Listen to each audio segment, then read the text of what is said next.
Bismillahirrahmanirrahim. Assalamualaikum warahmatullahi wabarakatuh. Perkenalkan, nama saya Elma Tahira Husnun, NIM 1056411097119 dari kelas IP 4C. Di sini saya akan memenuhi salah satu tugas MIT dari mata kuliah ASEAN Studies. Adapun tema MIT test yang akan saya angkat yaitu fenomena politik negara anggota ASEAN pasca Perang Dingin. Terlebih dahulu, saya akan menjelaskan apa itu Perang Dingin. Perang Dingin merupakan sebuah persaingan ideologi yang terjadi di antara Amerika Serikat dan Uni Soviet dalam memperebutkan pengaruh negara-negara lain. Perang Dingin juga merupakan sebutan bagi suatu periode terjadinya ketegangan politik dan militer antar dunia barat. Kemudian, mengapa Perang Dingin bisa terjadi? Perang Dingin terjadi karena runtuhnya Uni Soviet pada tahun 1991 menjadi penanda berakhirnya Perang Dingin antara dua kubu, yaitu Blok Barat dan Blok Timur. Runtuhnya negara transbenua itu berdampak di seluruh bagian dunia, tak terkecuali Asia Tenggara dan ASEAN, selaku organisasi pemerintahan yang regional.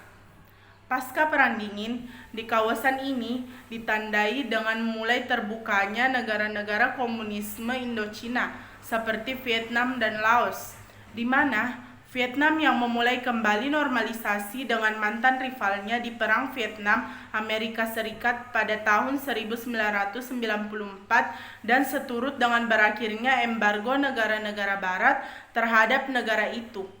Bergabung dengan Organisasi Negara-negara Asia Tenggara atau ASEAN pada tahun 1995. Kebijakan bergabung dan membuka diri itu sejalan dengan reformasi ekonomi Doi Moi yang dilakukan Vietnam pada dekade tahun 1980-an. Reformasi ekonomi itu membuat ekonomi Vietnam menggeliat secepat kilat. Vietnam menjadi tujuan para investor asing dan lokasi membuka pabrik perakitan. Langkah Vietnam pun kemudian diikuti oleh Laos dan Myanmar pada tahun 1997. Mengenai Laos, negara terkunci di Asia Tenggara ini sejujurnya tidak mempunyai letak yang benar-benar strategis. Sedangkan Myanmar yang dahulunya bernama Burma bergabung dengan ASEAN dengan penuh tanda tanya dari negara-negara anggota lain. Masalah rezim militer yang berkuasa dan menggagalkan pemilihan umum yang demokratis menjadi penyebab di samping keuntungan yang didapat jika Myanmar bergabung dengan ASEAN. Memang, semenjak bergabung ke dalam ASEAN hingga hari ini, Myanmar tampak menjaga jarak dan menutup rapat-rapat masalah internal yang dihadapi. Negara Indochina terakhir yang kemudian menjadi anggota ASEAN adalah Kamboja, yaitu pada tahun 1999. Di masa Perang Dingin, Kamboja beberapa kali terlibat perang saudara, sehingga melahirkan banyak pergantian rezim dan kekacauan.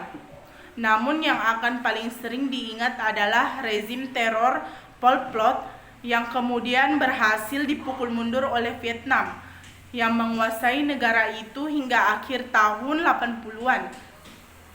Bergabungnya negara-negara itu ke dalam ASEAN membuat organisasi itu menurut para pengamat berada dalam dua ritme, cepat dan lambat.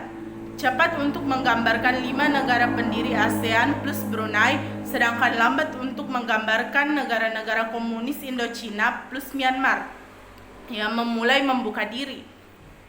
Kondisi 5 negara pendiri ASEAN plus Brunei pada masa berakhirnya Perang Dingin hingga masa kontemporer boleh dibilang fluktuatif, terutama menyangkut ekonomi dan politik. Dari kelimanya, hanya Singapura yang tetap stabil. Awal tahun 1990-an, Asia Tenggara menjadi bangkitnya ekonomi secara besar-besaran yang dilakukan oleh Indonesia, Thailand, Malaysia, dan Filipina.